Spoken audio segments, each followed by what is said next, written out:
Our CFO, his name is Dr. Leonard Lightfoot. Then we have Brandon Cole, Gino Jones, and Christopher Bolden. All five attended Xavier University, and that's where we initially came together.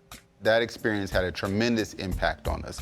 We came from South Central Los Angeles to this small southern city, and we were embraced. It changed our trajectory. So we started an investment club in 2015, inspired by the Motown story. Berry Gordy went to his parents and was able to borrow $800 from their family savings and loan program to launch what we know as Motown. For us, that was the initial plan of how we could start.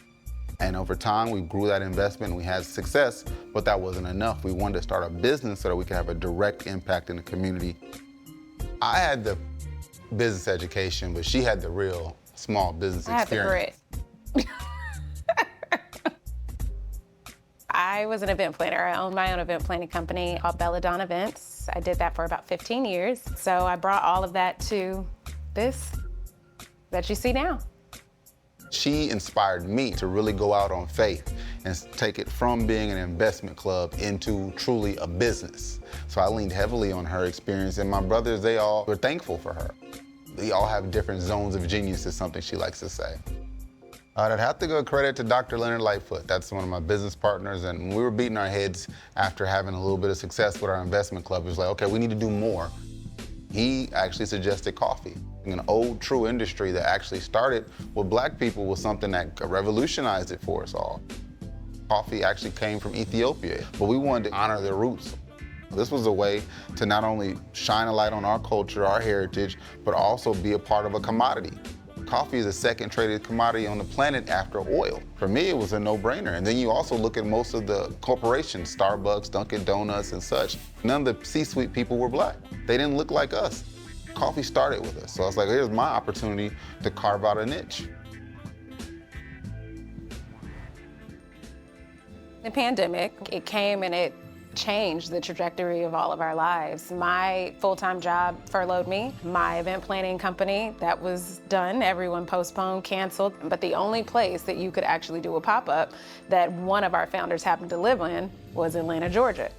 Jamin is a great internet surfer and found a pop-up at Killer Mike's Swag Shop. Sent it to our founder here and said, hey, I think this is an opportunity. It was on Juneteenth. They went, they executed, and a few weeks later, we got a message from Killer Mike himself that said, hey, I know a developer that has a building he's working on and would love a coffee shop in it. Would you be interested? So I say it chose us. We didn't choose it. We came here, the lease payment wasn't crazy. We took the leap. This whole business concept was about how we could create a model that you can apply to any industry. And like you're thinking about building with people, then if you have a financial freedom mindset of saving your money, investing, and pooling those resources with others, you can truly empower the community. The brick and mortars are doing amazing. Morehouse, they have accepted us with wide open arms. When we came here, what I like to tell people is like, we built what we needed. And we did the same thing at Morehouse. You know, those boys, they left home, they left their safety zones. And so we've created that in a coffee shop, which I think that's what coffee shops once were. We kind of lost that. It became really transactional. It's just so impressive to be a part of this larger HBCU community. You know, I'm a Xavierite and proud to the day I die, but I'm a part of a larger family.